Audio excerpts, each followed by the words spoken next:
বন্ধুরা আজকে সারাদিনটা খুব ব্যস্ততা নিয়েই কেটেছে। তো সকালবেলা উঠে বিছানাটা ভালো করে গুছিয়ে নিয়েছিলাম। আর মারও লেট হয়ে যাচ্ছিল বলে মাকে এখানে সব ব্যাগ-ট্যাগ গুছিয়ে দিচ্ছিলাম। জল মার জন্য একটুখানি আ মানে মুড়ি, চানাচুর মাখিয়ে একটা কৌটোর মধ্যে দিই। মা একটু বিকেলবেলা খায় বলে।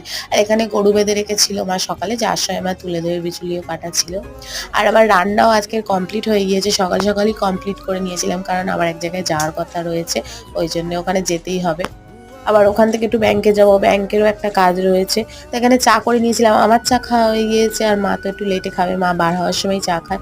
আর ভেবেছিলাম এগুলো শুকিয়ে গিয়েছে, কিন্তু দেখি যে না, শুধু আমার এই লেগিংসটাই শুকিয়েছে, আর কিছু শুকায়নি। আবার পরে তুলে নেবো পরে। তো আমারও স্নান-টান করা কমপ্লিট। আমিও একটু রেডি হয়ে নিচ্ছিলাম, বার হবো। লেট হয়ে গিয়েছে। 11:30টার মধ্যে যাওয়ার কথা ছিল, কিন্তু আমার এখানেই 11:22 বেজে গিয়েছিল। কখন যে বার হবো আমি। আর কোনো জায়গায় যাওয়ার আগে আমার এমনি লেট হবে না এমন হয় না। আমি হাজার তাড়াতাড়ি করলে